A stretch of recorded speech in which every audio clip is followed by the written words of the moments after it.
104.5 The Team, your home for New York sports. We now go out to Minnesota, ESPN 1500 Minnesota to be exact. Matthew Coller with us. Matthew, should the Vikings be considered the favorite in the NFC? Oh, that's a good question. I mean, if they were playing anybody else this week, I think I would say, yeah, easily. They went 13-3 this year. They've got the number one defense and a top 10 offense in scoring as well, and they should be the team that everybody's looking to. But across on the other side this week is Drew Brees. And, anytime you have the mismatch where you're playing a journeyman quarterback and they're playing a Hall of Fame quarterback, you get a little concerned, especially since, the Saints over the last year have put together a pretty good defense and then put some playmakers, especially Alvin Kamara, around Drew Brees. So he doesn't even have to do everything. They averaged between Kamara and Mark Ingram more than 5 yards a carry, so they can run the ball, they can play defense. I mean, I look at this as very much an even matchup, and whoever wins this game probably ends up in the Super Bowl. Now, Matthew, I abuse Goz religiously for his love of Case Keenum. But when you call him a journeyman, is that the vibe still in Minnesota, or has he done enough finally where he's the starting quarterback for the Vikings, no questions asked, and may even have a shot at returning next year? Well, no questions asked for right now, but as far as the future goes, that's really hard to say what they're going to do come 2018, because my understanding is that teams around the league are probably more with the Goz and liking what Case Keenum has done, and there might be a handful of teams that are willing to plunk down more money than the Minnesota Vikings are, because they have a lot of talented players they want to keep and also other options at quarterback for the long term. But as far as how people around here in Minnesota feel about Keenum, I mean, he's a great story, a guy that, they paid $2 million to show up and be the backup quarterback, and then he ends up leading them to a 13-3 record. But at the same time, there have been enough throws that maybe were dropped interceptions or balls that floated out there into the secondary to make people nervous. I mean, around here, they've gone through a lot of bad times in the playoffs when they've had really good teams, going back to the last time they were in the playoffs when Blair Walsh shanked a wide left field goal, or, going back to the Gary Anderson or the Brett Favre interception. There have been many moments in these people's lives where they've seen things not work out the way they wanted to in heartbreak fashion. I think when they're looking at a team that's so stacked from top to bottom, the one weak link is the guy that's not a proven quarterback. One of the reasons I began to love Case Keenum is that I almost put him with Tyrod Taylor and Alex Smith, where they continue to do well for their team. They get them in the playoffs, they win games, but no matter what, it seems like the franchise doesn't want them. Is there anything Case Keenum could do to come back in 2018 and be the Vikings quarterback?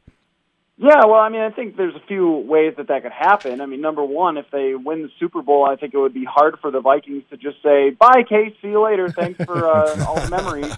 The other thing would be if there aren't any better options and he wants to stay in Minnesota. If Teddy Bridgewater, who's going to be a free agent, if he wants to go somewhere else and give it a spin with another organization, and maybe Alex Smith isn't available as we all think he is, or Kirk Cousins doesn't become a free agent, it might end up being that type of situation where he does come back. But I understand what you're getting at with that, with Tyrod and Alex Smith. And the thing is that people really focus on the recent history and maybe even more than recent history, but especially over the last 10 years, you go through the quarterbacks who ended up in the Super Bowl, and their last name is Manning or Roethlisberger or Breeze or Brady, and it seems that, no matter how good the Alex Smiths or Andy Daltons of the world have it with their teams, their defenses, when it comes to playoff time, it's just really hard to get over the hump.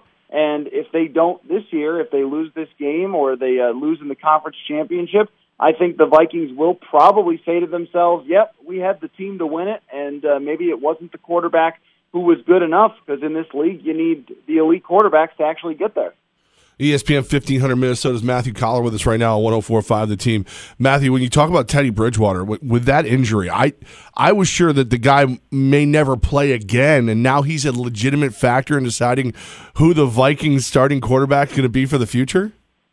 Yeah, I think he is. He's been back at practice since the middle of October, and he's never shown up on the injury report. And really, there was about a 3 or 4 game stretch there where I think Mike Zimmer had his finger hovering over the button, where he really wanted to turn the ball to Teddy Bridgewater, who by all accounts has looked really good in practice and had no troubles with his knee whatsoever. And then Case Keenum just kept winning, so Zimmer decided to stick with the guy that got him there. But, I think with Bridgewater, he would need some time to knock off the rust. He would need an entire training camp. I don't think they want to be in a situation where they're having to go to him at all in the playoffs. But from what they've seen in practice and the fact that his knee is held up through then, I think he does become a factor. And obviously they would know more about his medical situation than me, but from all accounts, his recovery has been remarkable. And, this is a guy that Mike Zimmer never wanted to have another quarterback. He loves Teddy Bridgewater, and he wanted him as his franchise guy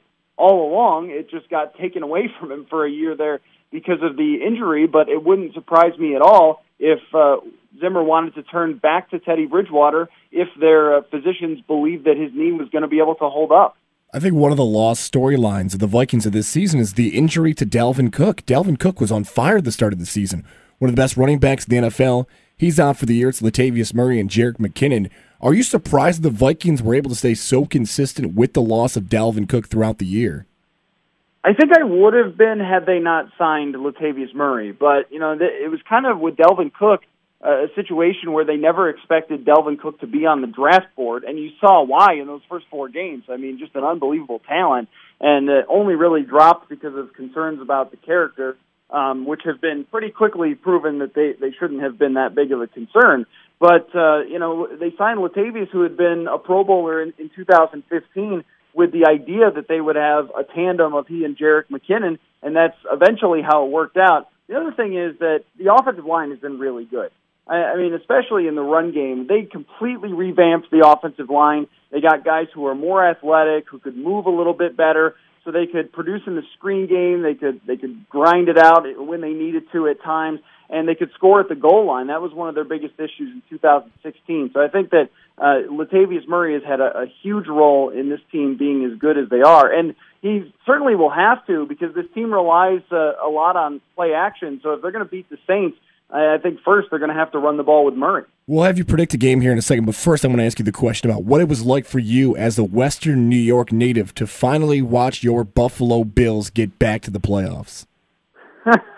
Well, the last time they were in the playoffs was when I believe I was either 13 or 14 years old. So it was a little bit surreal, every year in the playoffs they weren't there, and the last time they were in it, I was watching Frank Wycheck throw a forward pass that got ruled a touchdown. So it was a little bit strange, but also, the frustrating thing about it was I don't think this was in the top 3 or 4 best Bills teams since the drought. I just think that this was the one that got lucky with what happened in Cincinnati and they got in, but there have been other seasons where they got off to a hot start and then they let it slip away, or there was the one year where all they needed to do was beat all the Pittsburgh Steelers backups, and I thought they had better teams then that might have actually given them a chance to win in the playoffs, but watching that game was kind of a kick in the gut to any football fan who likes a good game. Talk about anticlimactic after all the build-up to that one. Matthew Coller with us. So, all right, Matthew, you said it's Breeze versus Journeyman. Does the Journeyman keep journeying? Does the Minnesota Vikings team keep the dream alive and beat the Saints? I mean, I can honestly see this going either way because as I go through the matchup, it's just so close in every area. But I tend to give the edge to the guy who's going to the Hall of Fame.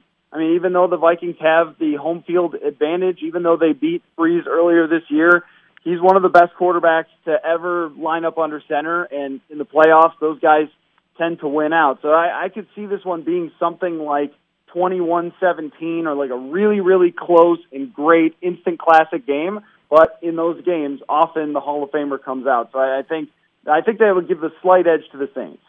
Matthew, we're going to see you in your hometown. We're headed out there for the Bud Light Super Bowl send-off for Radio Row. We hope to catch up with you. Sounds great, man. Perfect.